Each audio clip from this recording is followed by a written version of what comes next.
दुर्गेश पांडे जी, राकेश जी, न्यायाधीश, उत्तर प्रदेश। राधे राधे। राधे राधे, जय श्री कृष्णा। भगवान श्री कृष्ण जी से कहिए कि हम लोग तो समय से न्याय नहीं कर पा रहे, लेकिन आप न्याय करने में देर ना लगाएं।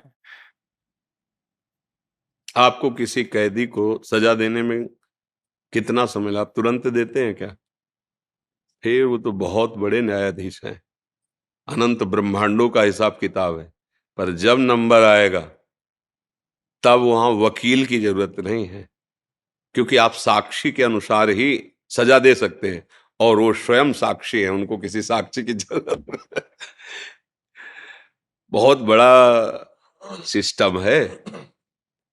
पर जिस दिन हिसाब होगा, अब देखो, जैसे लोग कहते हैं कि भगवान को तुरंत कर देना चाहिए। आपके हाथ में कैदी भी है, आपके हाथ में साक्ष्य भी है, लेकिन आप तुरंत नहीं कर सकते। उस पर कई तरह के विचार करने पर, और फिर उसको आजीवन सजा। गलती हुई 15 मिनट की, सजा आजीवन की हुई, पर सजा देते देते कई महीने लग जाते हैं, वर्षों लग जाते हैं। पर जब सजा दे दी गई, सुना दी गई, अब कोई उसकी काट नहीं होती, फिर उसको दंड भोगना पड़ेगा। ऐसे ही है, जैसे इसका सिस्टम है।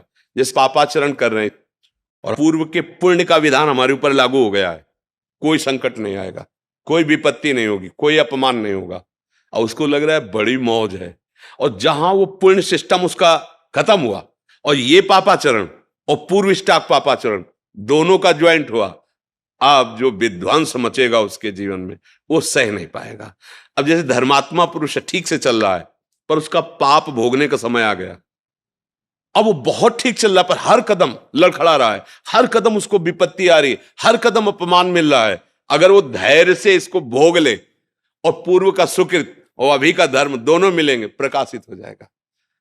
अब ये जरूर है कि हमारे मालिक का रजिस्टर थोड़ा विलंब से खुलता है, पर जिस दिन खुलेगा फिर किसी की ताकत नहीं है कि उसकी रक्षा कर सके।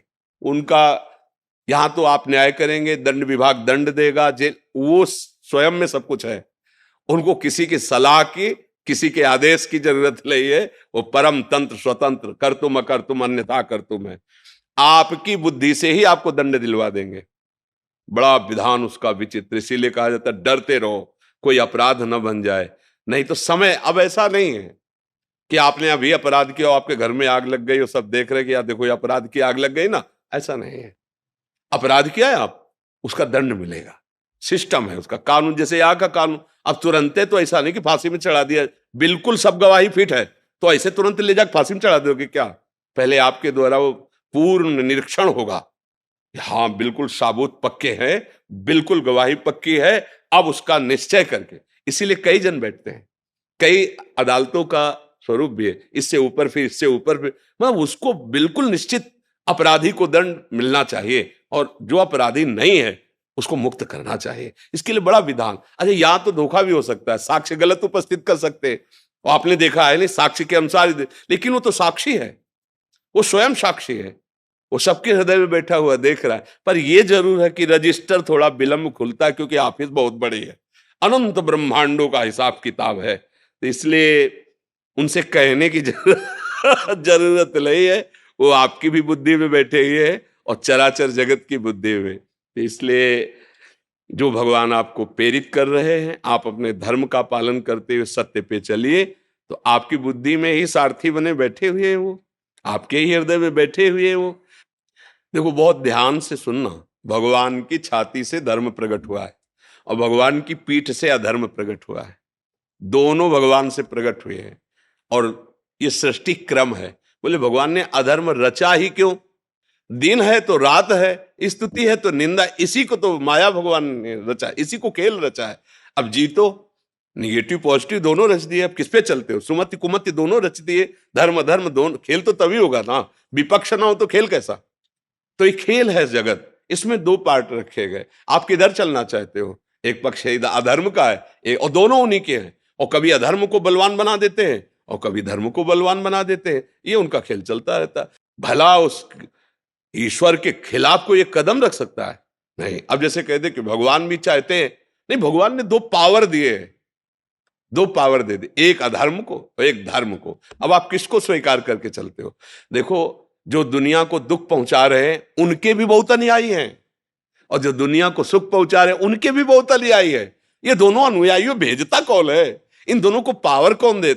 ये सारा खेल बस ये, या रहस्य रघुनाथ कर बेग न जाने कोई, जो जाने रघुपति कृपा तो सपने मोह न होए। अपने कर्तव्य का पालन करो। तुम्हें इस संसार रूपी नौटंकी में कौन सा स्वांग दिया गया है उसको देख लीजिए।